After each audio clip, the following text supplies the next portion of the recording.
ಈಗಾಗಲೇ ಹೊನ್ನಾಡು ಅನ್ನಪೂರ್ಣೇಶ್ವರಿ ಪ್ರಸಾದ ಮತ್ತು ಅಕ್ಕಿ, ಆ ಅಮ್ಮನವರ ಅಕ್ಕಿ ಈಗಾಗಲೇ ನಮ್ಮ ಶ್ರೀನಾಥ್ ಅವರು ವಿತರಣೆ ಮಾಡಿದ್ದಾರೆ. ಈ ಒಂದು ಅನ್ನಪೂರ್ಣೇಶ್ವರಿಯ ಒಂದು ಸ್ಟಿಕ್ಕರನ್ನು ನಾವು ಇದರಲ್ಲಿ ನೀಡ್ತಾ ಇದ್ದೀರಿ. ಇದು ಕಾರಿಗೆ ಹಾಕೋಬೇಕಾಗಿ ವಿನಂತಿ, ಕಾರ್ಗಾಗಲಿ ಬೀರುಗಾಗಲಿ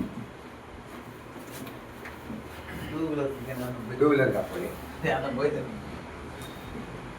ನಿಮಗೂ ಒಂದು ಕೊಡ್ತಾ ಇದ್ದೀವಿ. ಇವತ್ತು ಅಕ್ಕಿ ಕೊಟ್ರಿ, ಕುಂಕುಮ ಕೊಟ್ರಿ. ಆ ಕುಂಕುಮ ದೇವ್ರ ಇಟ್ಕೊಳ್ಳಿ. ಅಕ್ಕಿ ಏನಪ್ಪಾ ಅಂದ್ರೆ ಅದೊಂದು ವಿಶೇಷ ಇದೆ. ಆ ಅಕ್ಕಿ ಹೊರನಾಡು ಅನ್ನಪೂರ್ಣೇಶ್ವರಿ ಅಕ್ಕಿ ಕೊಡೋದ್ರಿಂದ ದೇವರ ಮನೆಯಲ್ಲಿ ಆಗಲಿ ಸ್ವಲ್ಪ ಅಕ್ಕಿ ಇಟ್ಟು, ನಂತರ ನೀವು ಮನೆಯಲ್ಲಿ ಅಕ್ಕಿ ಡಬ್ಬ ಉಪಯೋಗಿಸ್ತಿರಲ್ಲ, ಆ ಅಕ್ಕಿ ಡಬ್ಬದಲ್ಲಿ ಅಕ್ಕಿಯನ್ನು ಸ್ವಲ್ಪ ಹಾಕಿ, ಮನೆಯಲ್ಲಿ ಅಕ್ಕಿ ಖಾಲಿನೇ ಆಗಲ್ಲ ಅಂತೇಳಿ ಒಂದು ಸಿದ್ಧಾಂತ ಇದೆ. ಅದಕ್ಕೋಸ್ಕರ ಈ ಅಕ್ಕಿನ ಯಾವುದೇ ಕಾರಣಕ್ಕೂ ಬೇರೆ ಯಾರಿಗೂ ಕೊಡೋಕೆ ಹೋಗಬೇಡಿ. ನಿಮ್ಮ ಮನೆಗೆ ತೊಗೊಂಡೋಗಿ ನಿಮ್ಮ ದೇವರ ಮನೆಯಲ್ಲಿ ಇಟ್ಬಿಟ್ಟು ಪೂಜೆ ಮಾಡಿ, ನಿಮ್ಮ ಒಂದು ಅಕ್ಕಿ ಡಬ್ಬದಲ್ಲಿ ಸ್ವಲ್ಪ ಅಕ್ಕಿ ಕಾಳು ಹಾಕಿ, ಅದನ್ನ ಇದನ್ನು ಸ್ವಲ್ಪ ಅಕ್ಕಿ ಅದನ್ನ ಹಾಕ್ಬಿಟ್ಟು ಮಿಕ್ಕಿದ ಅಕ್ಕಿನ ಒಂದು ದೇವರ ಮನೆಯಲ್ಲಿ ಒಂದು ಡಬ್ಬಿಲಿ ಇಟ್ಬಿಟ್ಟು ಅದನ್ನು ಪೂಜೆ ಮಾಡಿ ನಿಮ್ಗೆ ತುಂಬ ಒಳ್ಳೆಯದಾಗುತ್ತೆ. ಅನ್ನಪೂರ್ಣೇಶ್ವರಿ ತುಂಬ ಒಳ್ಳೆಯದು ಮಾಡಿ. ಅನ್ನಪೂರ್ಣೇಶ್ವರಿಯಲ್ಲಿ ಒಂದು ಭಕ್ತಿ ಇರಬೇಕಾಗಿ ವಿನಂತಿ. ಇದು ತುಂಬ ಇದೆ. ಕುಂಕುಮನೂ ಅಷ್ಟೇ, ಕುಂಕುಮ ಕೊಟ್ಟಿದ್ದಾರೆ. ಆ ಕುಂಕುಮನೂ ಅಷ್ಟೇ ಹಣೆಗೆ ಇಟ್ಕೊಳ್ಳಿ. ಇನ್ನು ವಿಶೇಷ ಏನಪ್ಪ ಅಂದರೆ ಹೊನ್ನಾಡಲ್ಲಿ ನಮ್ಗೆ ಏನು ಹೇಳಿದ್ದಾರೆ ಅಂದರೆ, ಎಷ್ಟು ಜನನ ಮಾಲೆ ಇದು ಒಂದು ಕಲಶ ಎತ್ಕೊಂಬನ್ನಿ, ಸೀರೆ ಕೊಡ್ತೀನಿ ಅಂತ ಹೇಳಿದರೆ ಈಗಾಗಲೇ ನಮಗೆ ಒಂದು 20 ಸೀರೆ ಕೊಟ್ಟಿದ್ದಾರೆ, ಗ್ರೀನ್ ಸೀರೆ.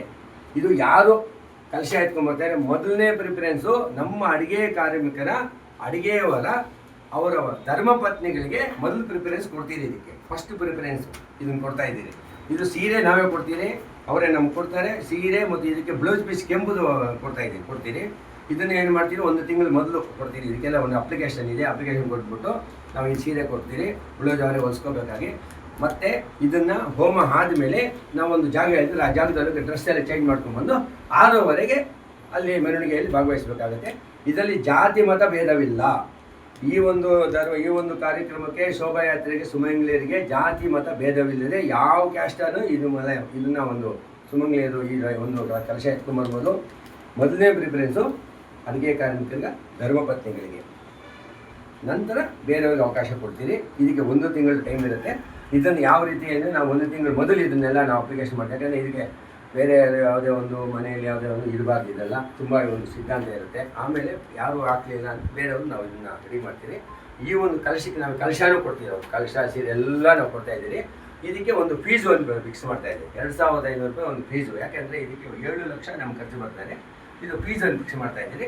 ಅವರಿಗೆ ಸೀರೆಗೆಲ್ಲ ನಾವು ಅವ್ರು ಕೊಡ್ತಾರೆ, ಕಲಶ ಅದಕ್ಕೆಲ್ಲ ಇದೆಲ್ಲ ನಾವೇ ಕೊಡ್ತಾ ಇದ್ದೀರಿ. ಇದಕ್ಕೊಂದು ಭಾಗವಹಿಸಬೇಕು. ಈ ಒಂದು ಅಮ್ಮನವ್ರ ಕಲಶ ವ್ಯವಸ್ಥೆಯಲ್ಲಿ ನಾವು ಒಂದು ಕಲಶ ಎತ್ತಿದ್ರೆ ಇದು ಮಾಡಿದ್ರು, ಶೋಭಾಯಾತ್ರೆ ಮಾಡಿದ್ರಿ. ಸುಮಾರು 28-29 ಜನ ಕಲಶ ಎತ್ಕೊಂಡ್ಬಂದರು.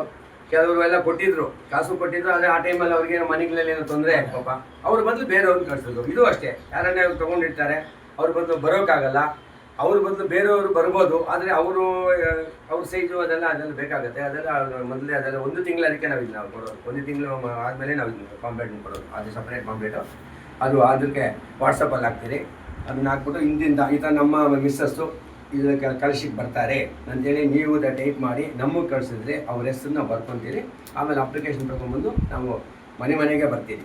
ಎಕ್ಸಾಂಪಲ್ ಇವಾಗ ನಮ್ಮ ಉಪಾಧ್ಯಕ್ಷರು ಬಂದಿದ್ದಾರೆ ವೆಂಕಟೇಶ್ವರು, ಇವ್ರು ಧರ್ಮಪತ್ನಿ ಆಗ್ತಾರೆ ಅಂತಂದರೆ ಅಪ್ಲಿಕೇಶನ್ ತೊಗೊಂಡ್ಬಂದು ಇವ್ರ ಮನೆಗೆ ನಾನು ಬರ್ತೀನಿ, ಬಂದು ಅಪ್ಲಿಕೇಶನ್ ಕೊಟ್ಬಿಟ್ಟು ಸೈನ್ ಮಾಡಿಸ್ಕೊಂಡು ಬರ್ತೀನಿ. ಇದೊಂದು ಸಿದ್ಧಾಂತವಾಗಿದೆ.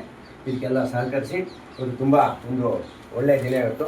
ಈ ಪಾಂಪ್ಲೇಟ್ ಕರಪತ್ರ ಬಿಡುಗಡೆ ಇನ್ನೇನು ಕೆಲವೇ ನಿಮಿಷಗಳಲ್ಲಿ ಪಾಂಪ್ಲೇಟು ಬಿಡುಗಡೆ ಮಾಡ್ತೀವಿ. 2ನೇದು ರಸೀದಿ ಬುಕ್ಗಳಲ್ಲಿ ನಮ್ಮ ಅಡುಗೆ ಗುರುಗಳಲ್ಲಿ ಏನನ್ನ ಫಂಕ್ಷನ್, ನವರಾತ್ರಿ ಆಗಲಿ ಏನೇ ಆದರೆ ನೀವು ವಿಗ್ರಹ ತೊಗೊಂಡೋಗಿ ಪೂಜೆ ಮಾಡಿಕೊಂಡು ನಾನು ಇಡ್ಬೋದಿಲ್ಲ. ಎಕ್ಸಾಂಪಲ್ ಇವಾಗ ನಮ್ಮ ಶ್ರೀನಾಥ್ ಅನ್ನೋರು ಇದ್ದಾರೆ, ಅವ್ರ ಊರಲ್ಲಿ ಏನೋ ಒಂದು ಫಂಕ್ಷನ್ ಆಯಿತು, ಮೆರವಣಿಗೆ ಬೇಕಾಗುತ್ತೆ.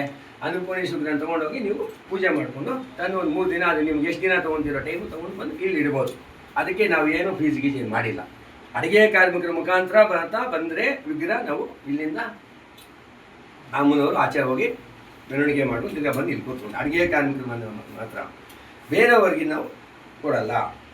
ಬೇರೆಯವ್ರ ಅಕಸ್ಮಾತು ಒಂದು ಊರಲ್ಲಿ ಯಾವುದೋ ಒಂದು ದೇವಸ್ಥಾನ ಇರುತ್ತೆ, ಆ ದೇವಸ್ಥಾನ ಕಮಿಟಿಯವರು ಏನನ್ನ ನಿಮ್ಮ ಅನ್ನಪೂರ್ಣೇಶ್ವರಿ ವಿಗ್ರಹ ಇದೆಯಲ್ಲಪ್ಪ, ನಮಗೆ ಸ್ವಲ್ಪ 1-2 ದಿನ ನಾವು ಮೆರವಣಿಗೆ ಮಾಡ್ಕೊತೀವಿ ಅಂದರೆ ಆ ಊರಲ್ಲಿ ಯಾರು ಅಡುಗೆ ಕಾರ್ಮಿಕರಿದ್ದಾರೋ ಅವರು ಬಂದು ಶ್ಯೂರಿಟಿ ಕೊಟ್ಟರೆ ನಾವು ವಿಗ್ರಹ ಕೊಡ್ತೀರಿ.